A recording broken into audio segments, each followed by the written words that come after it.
Hey guys, what's up? It's me, Thomas. Today we're back here with Scorcher. Today we're here with top 10 remasters. So the difference between remake and remasters are a little hard to tell sometimes. But for me, remasters are more take a game, add a new style to it, and just see if it works. You know, like Super Mario RPG, the 1,000-Year Door remake, you know, that stuff. Those are technically remasters, since it's basically the same game in just a new coat of paint. You know? That's at least how I see it.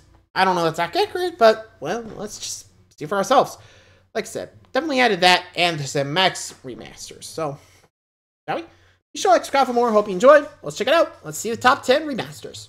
About a year and a half ago, we tackled the top 10 remakes in gaming. Now's the time for the remasters. Of course, whether something counts as a remaster or a remake is a debate all on its own. Many of them tend to blur the line, and each person has their own qualifications. Under our definition, the main thing a remaster changes is the presentation. Gameplay additions should be limited to quality of life features and possibly new story additions. And this is where I put the Sly Cooper remaster. If there is one! Yeah, I mean, yo, Sony, give us them. Come on. We want the remasters. The original game is on PS4 and 5 now. If you don't believe me, check it out. Where's the remaster? Come on.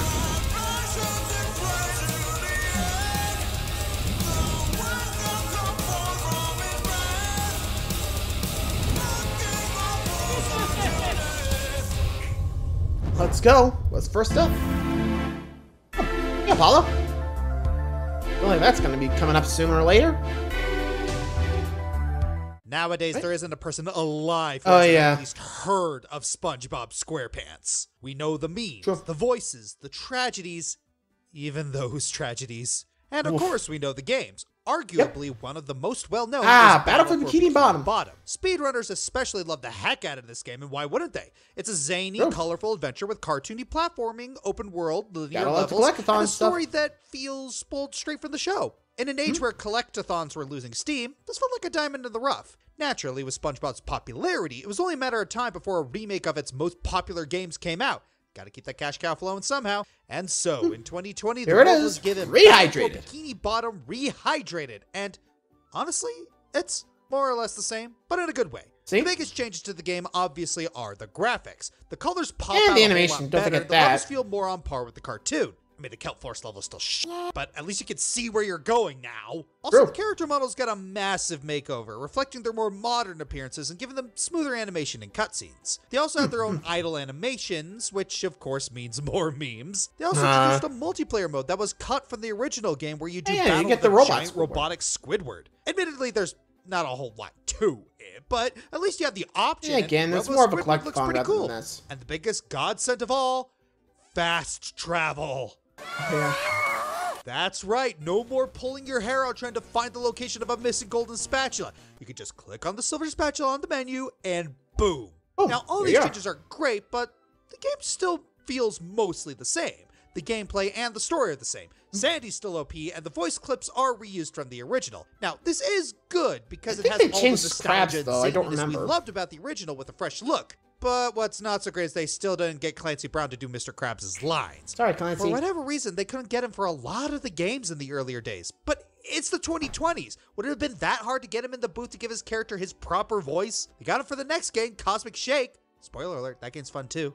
That one nitpick aside, I still had a lot of fun with Rehydrate. I actually beat one of the Sand Mountain slides and got the sock on my first run. A lot of folks were legitimately shocked. Oh, and that Rube Goldberg puzzle that journalists hated? Beat it on my second try. Not to flex or anything, but if you're going to trash a game because you couldn't figure out a puzzle, I'll give you the same advice I gave Kotaku on Metroid Dread. Get good. Get good. Yeah, I mean, if you're struggling, just take your time, figure it out. Let's go back to the blissful era of 2016. Feels like forever ago, I know. You're tuning into E3, back when that was a thing, and you're watching Sony's presentation. It's pretty much your standard game reveals until something special happens. You might even call it insane. Yep, the Insane Trilogy.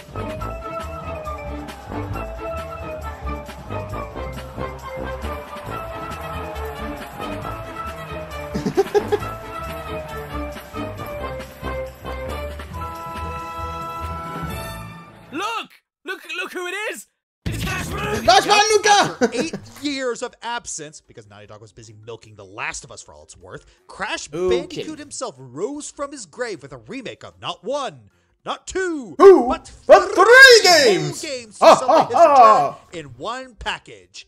The Insane Trilogy! This compilation takes the initial first trilogy of Crash games and refurbishes every bit of them. The graphics are completely overhauled into crisp HD, painting everything from the old games into a beautiful new work of art. The game plays so tightly, bringing Crash back like he never left. Still do The old Crash games fell into a sliding scale of difficulty where beating the game is one thing, getting 100% is another thing entirely. Again, and won't do that. Boy, now everyone got to suffer the pain of getting all the platinum relics. Yeah, presenting you only the need the gold, Dark if I remember Souls of correctly. platforming Crash Bandicoot.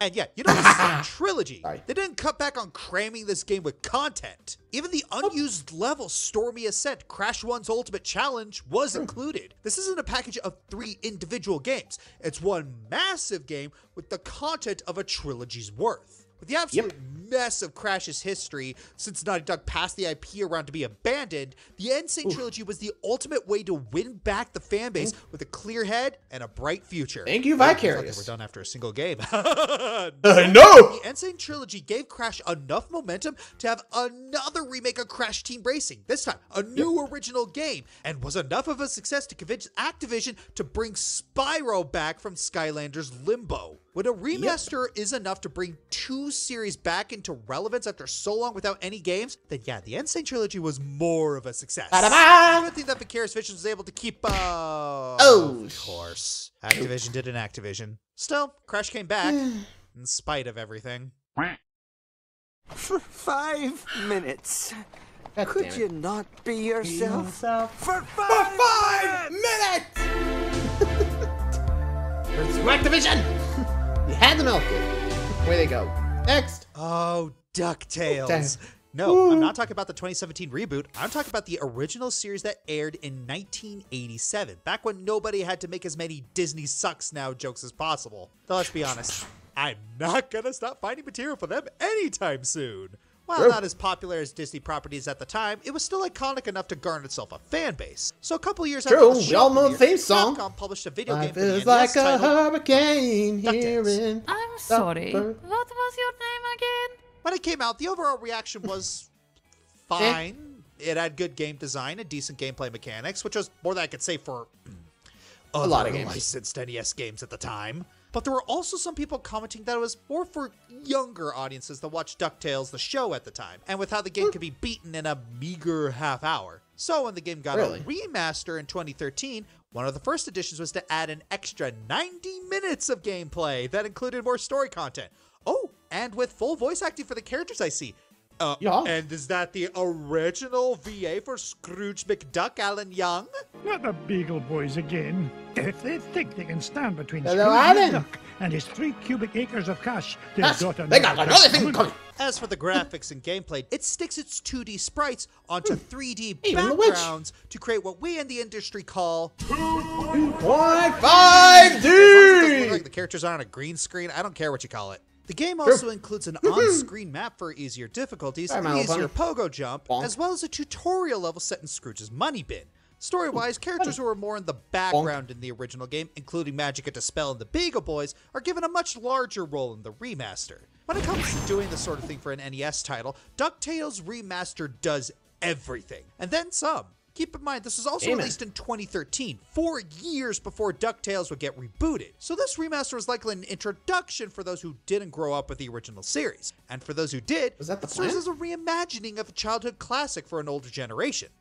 A good one, I mean.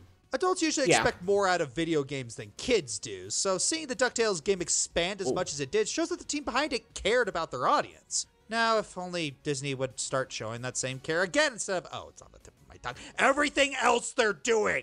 You know what's bad when Disney's most recent success is a sequel to a film that wasn't even produced by them? Yeah, you ain't wrong. Companies are slipping bad. You know? You know what I mean, with Activision with Crash Bandicoot, Disney just being in general with Marvel and all that. Yikes. What's to show you? Really gotta take your time to step back and think, okay, what's making us successful? We'll try to do it again. But yikes. Rough day for Disney. Still, now I got another game I gotta check out sometime. You know, really stream sometime. Crash Bandicoot. And before anyone asks, I actually do have the DuckTales game, so I actually was planning to check it out, but, well, you know, life. Anyway, move along. What's that? When it comes to remasters or just video games Agreed. in general, appearance is a crucial factor. You True. might have good gameplay and a compelling story, but if your characters look like... Ugh. Yeah, you just lost. Yeah, that. Such is the case with Legend of Zelda Wind Waker. I've talked about this fun. game a couple of times at this point, and I continue So to say many that the times. design is not as bad as people say it is. But when the original Okay. Wind Waker was released on GameCube in 2002, people really Woof. didn't care for the shift in art design, which made Link look a bit more Jeez. chibi. Hold that. Little did we know that chibi spin-offs had the potential to be, That. so much worse. In fact, the cartoon art style of Wind Waker was so polarizing that the game only sold 4.6 million copies, which pales in comparison to the sales of Jeez. other Zelda games. Thus, they would revert back to the original art style when they released Twilight Princess in 2006. However, that didn't stop the cartoony Wind Waker from getting a cult Oh, following. it looked The back. game would arguably reach its full potential when it got an HD remaster on the Wii U in 2016. Wind Waker HD didn't just up the graphics, it utilized an entirely new lighting engine, really bringing look out at the that. colors and giving us more lens flare. Fires! Nice! It's so beautiful. Gameplay-wise, Wind Waker I do it. HD did make things a lot less cumbersome. Shortening Oh, the Triforce too Shark bad quest, that giving the Picto Wii Box U more didn't storage sell space, that well. easier sailing mechanics, adding the ability to shift to first person when using long-range weapons, and that's just to name a few. They even got rid of the Forsaken Fortress. One can only dream.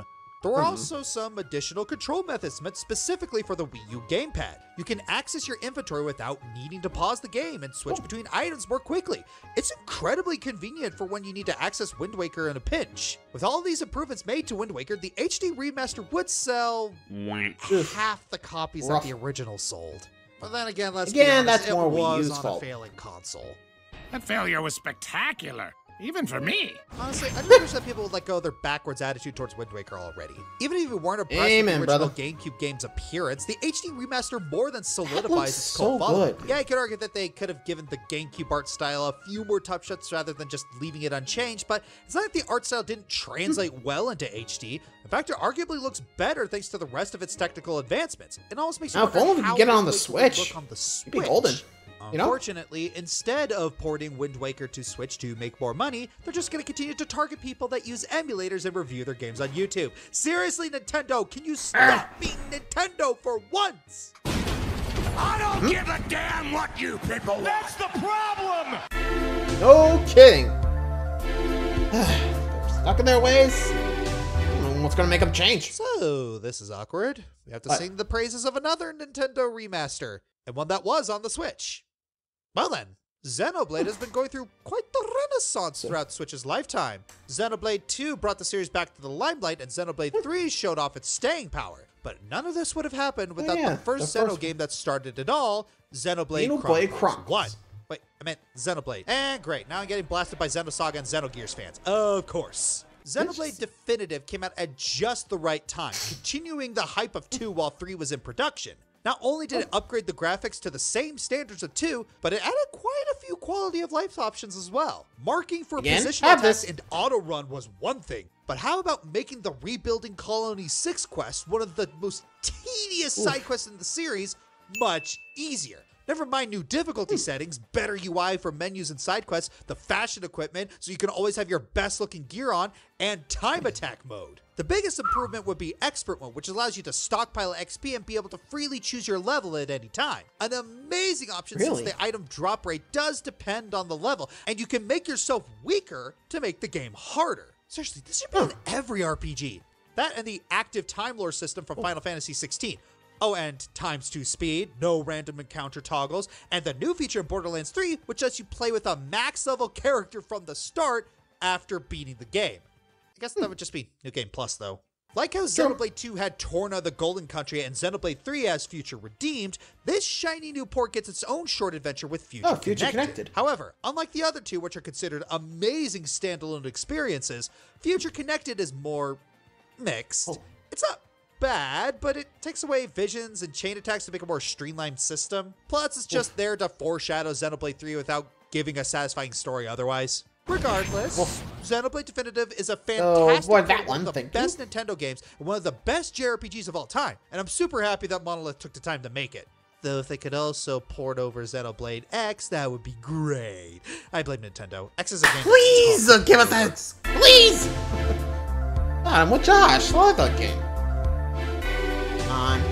You don't want to Even drive after it Zero Time Dilemma came and went, people still have fond memories of the previous two Zero Escape games, 999 and Virtue's Last Reward. The folks at Spike Chunsoft seemed to notice and gave us a compilation of the first two, the Nonary games. Let's get the good stuff out of the way first. I think I have the that enhancements for 999 were fantastic. We finally got voice acting, making so many emotional moments hit that much harder. This was helped by the VAs of all characters reprising their roles. On the technical side of things, we got the flowchart. In the original game, you had to religiously keep multiple save files. Now you can freely jump to any point in the timeline. Basically, the visual novel equivalent of keeping open the page whenever you make a decision in a choose-your-own-adventure book. Hey, I'm not trying to judge. Out loud. Unfortunately, the transition wasn't completely flawless. Without giving anything away, a twist in the true ending doesn't hit nearly as hard due to only having a single screen. That, and they took out the upside-down Sudoku. Heh, context is for the weak. As for Virtue's Last Reward, why is Sigma still silent? Yes, there's a reason for it, but you could have added it in as a bonus mode or a New Game Plus. Whatever. I could go on, but I'll just sum it up like so. On the one hand, gold. On the other hand, painful, agonizing failure. True. Gold. Pain. Agonizing failure. Sorry, I didn't say it like that. Remastering a game is one thing, but doing so for a whole lineup of games can be quite a task, especially back in the good old days. Nonetheless, the olden days still bestowed us with one of the first remaster collections, Super Mario All-Stars. All-Stars. Oh, yeah. That's typical. You can never find a plumber when you need one, then four come along at once. This SNES one-and-done package gives us all the original NES games lined up in a nice, tuned-up 16-bit graphics. It looks really good on Mario 2 and 3. But Mario 1 especially gets an amazing glow-up with much more detailed enemy designs and backgrounds. Seriously, look at those blocks. I just want to eat them. Ow! I think Why'd you do that? And on top of that, we even get Lost Levels, an official localization of the Japanese Mario 2. For better or for worse. Fun fact, the developers themselves actually struggle to playtest this mess. Damn. Fortunately, the package also comes with the feature to externally save after completing each world in the respective games, making them much more comfortable to play casually. While there are still technical issues that are present from the original games, if anyone's just looking to play the old games with a better coat of paint, then this collection still fulfills those needs just fine. Plus, it set up a pretty good foundation for the Mario Advance games being straight up remakes for 2 and 3. Last Levels are gonna stay for good though. See what I mean? He's completely tonto. Yeah, honestly, I think I remember that one, to be honest. So, maybe I don't, sorry, I was like, wait, what was I saying? It was those, like, Game & Watch remasters, like, you know, instead of, like, the stick figures, it was, like, Mario characters. I think that's the one I was thinking about, you know? Pretty sure this doesn't count as a remaster, it's just more like Mario's slapping his face on the Game & Watch stuff. I don't know. What do you guys think? Remaster or not? Let me know. Anyway, time for the Final 3. Let's see where things go from here. Final Fantasy III was a big stepping stone for the series. The ability to change jobs gave you an unprecedented level of customization. The jobs themselves were given new abilities to make them more on Steam. They do it for a lot of games. The whole thing was crippled by the capacity point system. In order to change jobs, you needed to spend a certain amount of them. Got a cool looking new job you want to try out? Want to bring another white mage for that boss you're stuck on? Better go farm some capacity points. But no, I'm not abbreviating that. You know why. For all the improvements made in the 3D version, the replacement for capacity points was arguably worse. The job adjustment phase. I have to deal with nerf stats for a certain amount of battles. Thankfully, the Pixel Remaster finally gives us easily the definitive version of 3. In addition to the revamped visuals and soundtrack, the remaster completely abandons any and all punishment for switching jobs. That alone earned it a place on this list. I know this is short, but trust me, those who played the game know. And it also went one step beyond. You can save in the final dungeon. And there are restore points too. It only took them 31 years. I was in diapers then.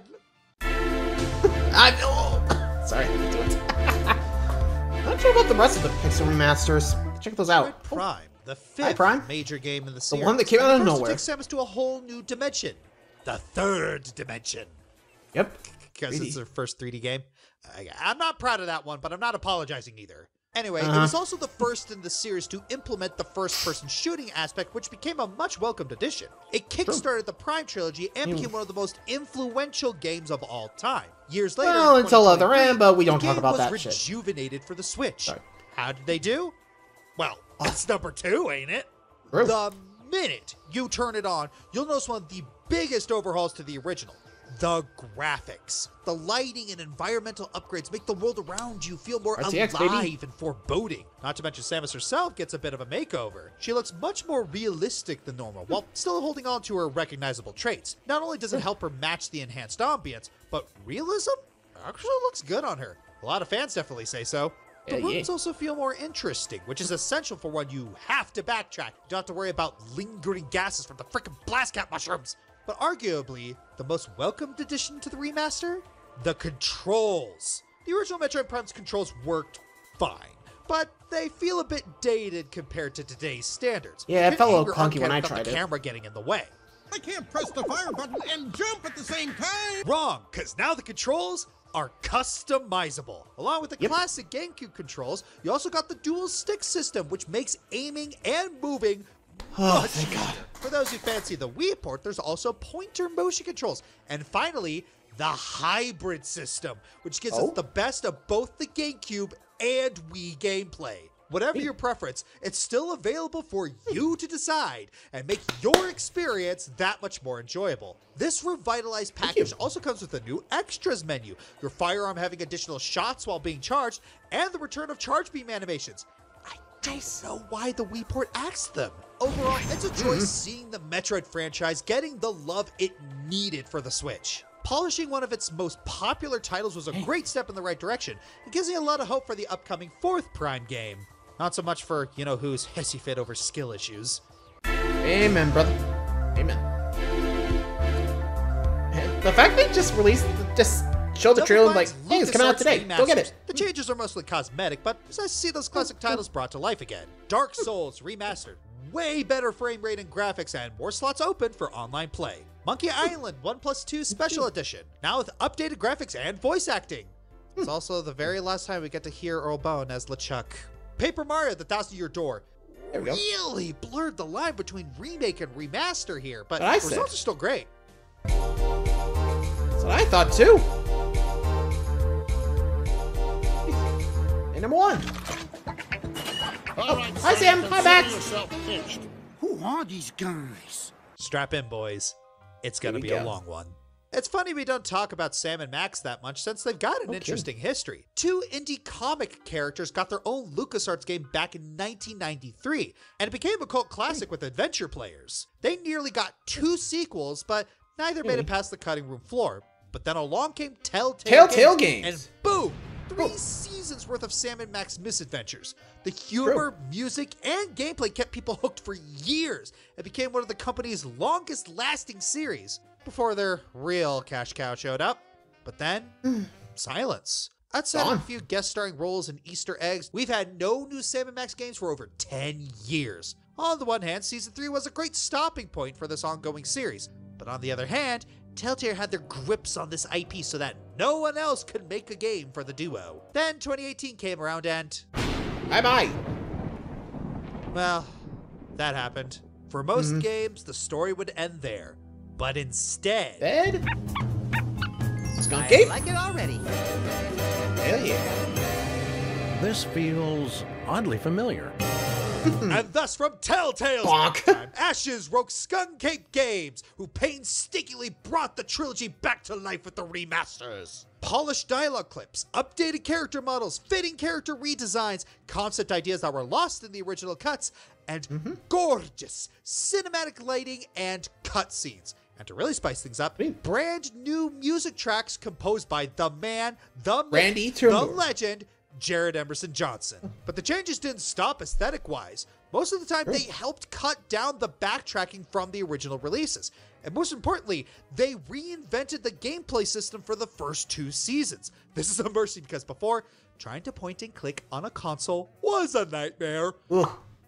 We don't talk about the Wii port. Also, spoiler alert for Season 3, they found a clever way to bring in a mechanic that was exclusive to the PS3 release and made it publicly available across platforms. Just as an added labor of love, they sprinkled in a few Easter eggs in the background, some of which double as foreshadowing.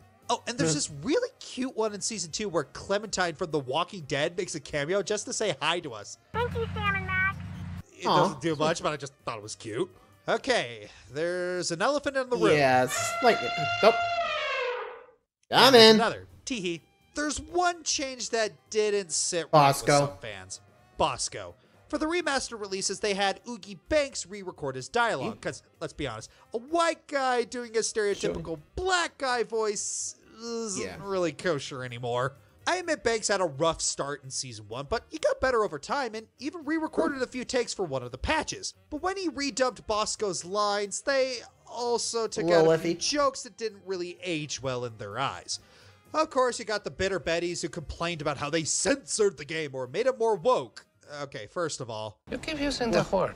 I don't think it means what you think it means. Yeah. Second, from what I've seen, they only quote-unquote censored like a small handful of lines, and they only did this for the first season. I mean, yeah, it sucks that the jokes they changed kind of lost their edge, but I'm less critical because this wasn't a corporate move. They made these changes on their own terms. Also, I don't know, there are way funnier jokes in the games that remained untouched. Did anyone really miss this gem? It's because everyone on the internet has to pick an avatar, like a dwarf or an orc or a hot young 15-year-old girl curious about the adult world of experiment. Wow, I'm Yeesh. so distraught that we lost that one. And if even that still bugs you, because, hey, it's perfectly understandable you'd like art preserved in its original state, Skunk Ape has your back there too, as they re-release the OG games as free DLC for each season. So hey, you get the best of both worlds, everyone wins. At the time of this video, the entire trilogy has been remastered, and Skunk Ape Gaines' future is a mystery. Will they remaster Sam & Max Hit the Road or one of Telltale's other older titles, or will they try to cool to play Hit the Road, entirely new game from the ground up? Whatever happens, it's comforting to know that there's a team passionate enough to bring this duo out of obscurity with a fresh coat of paint. While they may not be huge names in the video game industry, support from fans and Skunk Ape Games has ensured that the freelance police will stand the test of time.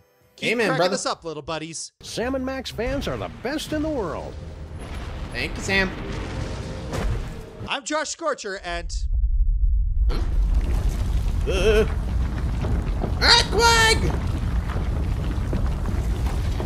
Okay. An earthquake? Either I'm in California or another boss list is on the way. Could be. Could be. Well, that happened. So it's either earthquakes or we're due. Actually, I was about to say kaiju, but didn't hear a roar, so I think we're fine with earthquake bosses, or maybe just earth bosses. I don't know. It's either earthquake bosses or just earthquake, or just earth bosses. My money's in the latter, but we'll have to wait and see. So, till next time, guys, thanks for watching. See ya.